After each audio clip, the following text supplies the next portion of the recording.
ಬೃಹತ್ ಬೆಂಗಳೂರು ಮಹಾನಗರ ಪಾಲಿಕೆ ಹೋಗಿ ಗ್ರೇಟರ್ ಬೆಂಗಳೂರು ಪ್ರಾಧಿಕಾರ ಬಂದರೂ ಕೂಡ ಬೆಂಗಳೂರಿನ ರಸ್ತೆಗಳಲ್ಲಿರುವಂತಹ ಗುಂಡಿಗಳಿಗೆ ಮಾತ್ರ ಮುಕ್ತಿ ಸಿಕ್ತಿಲ್ಲ. ಬೆಂಗಳೂರಿನ ಗಲ್ಲಿ ಗಲ್ಲಿಗಳಲ್ಲೂ ಕೂಡ ಗುಂಡಿಗಳ ಸಾಮ್ರಾಜ್ಯವೇ ಇದ್ರೂ ಕೂಡ ಜಿಬಿಎ ಕೊಡ್ತಾ ಇರುವಂತಹ ಲೆಕ್ಕ ಕೇವಲ 1000ದಷ್ಟಿದೆ. ಹಾಗಾದ್ರೆ ಬೆಂಗಳೂರಿನ ರಸ್ತೆ ಗುಂಡಿಗಳ ವಿಚಾರಕ್ಕೆ ಜಿಬಿಎ ಕೊಡ್ತಾ ಇರುವಂತಹ ಲೆಕ್ಕ ಏನು? ಬನ್ನಿ ನೋಡ್ಕೊಂಡು ಬರೋಣ. ಬೆಂಗಳೂರಿನಲ್ಲಿರೋದು ಬರೀ 10,000 ಗುಂಡಿಯಲ್ಲ, ರಾಜಧಾನಿಯಲ್ಲಿರೋದು 16,500 ರಸ್ತೆ ಗುಂಡಿಗಳು. ಬೆಂಗಳೂರಿನ ರಸ್ತೆ ಗುಂಡಿಗಳಿಂದ ಸರ್ಕಾರಕ್ಕೆ ಭಾರೀ ಮುಜುಗರ ಆಗಿತ್ತು. ಸಿಎಂ ಸಿದ್ದರಾಮಯ್ಯ, ಡಿಸಿಎಂ, ಮುಖ್ಯ ಕಾರ್ಯದರ್ಶಿ ಎಲ್ಲರೂ ನಗರ ಪ್ರದಕ್ಷಿಣೆ ಮಾಡಿದ್ರು.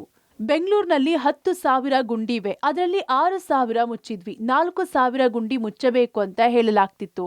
ಆದ್ರೆ ಈಗ ರಸ್ತೆ ಗುಂಡಿಗಳ ಸಂಖ್ಯೆ ಬರೋಬ್ಬರಿ ಏರಿಕೆ ಆಗಿದೆ.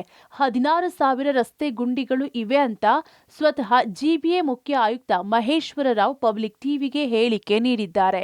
We have cleared close to about 11 to 12,000 ಏನು ನಮ್ಮ ಹತ್ರ ಒರಿಜಿನಲ್ ಲಿಸ್ಟ್ ಇತ್ತು, ಅದು ಕ್ಲಿಯರ್ ಆಗಿದೆ ಫ್ರಮ್ ಅರೌಂಡ್ 16,000. ಬಾಕಿ ಅರೌಂಡ್ 3,500 ಏನು ಉಳಿದಿದೆ, ಅದು ಬಹುತೇಕ ಆಗ್ಬಿಡ್ತದೆ ಅಂತ ನಮ್ಮ ಭಾವನೆ ಇದೆ. ಹೌದು, ಬಿಕಾಸ್ ಮಳೆ ಬಿತ್ತಲ್ಲ, ಆಮೇಲೆ ಮಳೆ ಬಿದ್ದ ತಕ್ಷಣ ಕೆಲವು ಜಾಗದಲ್ಲಿ there are lot of issues on which ಯಾಕೆ ಗುಂಡಿಗಳು ಬರ್ತದೆ. ಕೆಲವರಲ್ಲಿ ವಾಟರ್ ಲೀಕೇಜು, ವಾಟರ್ ರಿಟೆನ್ಷನ್ ಮತ್ತೆ ಪೈಪ್ ಲೈನ್ ಬರ್ಸ್ಟ್ ಆಗಿಬಿಟ್ಟು ಗುಂಡಿಗಳು ಬರ್ತದೆ. ಕೆಲವು ಜಾಗದಲ್ಲಿ ಲೋ ಲೈಯಿಂಗ್ ಏರಿಯಾದಲ್ಲಿ ಫ್ಲಡ್ಡಿಂಗ್ ಆಗಿ ಏನಾದರೂ ರೀಸನ್ ಇಂದ ಮತ್ತೆ ಆಗಿದ್ರೆ ಸೊ ಅದೆಲ್ಲ ನೋಡ್ಕೊಂಡು ಕೆಲವು ಬಂದಿರಬಹುದು. ಸೊ ಖಂಡಿತ ನಾವು ಅದನ್ನ ಅಟೆಂಡ್ ಮಾಡ್ತಾ ಇದ್ದೀವಿ. ಮಳೆ ಬಂದಿರೋದಕ್ಕೆ ಬೆಂಗಳೂರಿನಲ್ಲಿ ಗುಂಡಿ ಬಿದ್ದಿದ್ದು ಅವುಗಳನ್ನ ಮುಚ್ಚುತ್ತೇವೆ ಅಂತಿದ್ದಾರೆ. ಈಗಾಗಲೇ ಗುಂಡಿ ಮುಚ್ಚುವ ಕಾರ್ಯ ಶರವೇಗದಿಂದ ಸಾಗುತ್ತಿದೆ. ಒಟ್ನಲ್ಲಿ ನಿರಂತರ ಗುಂಡಿ ಮುಚ್ಚುವ ಕಾರ್ಯ ನಡೆಯುತ್ತಿದೆ.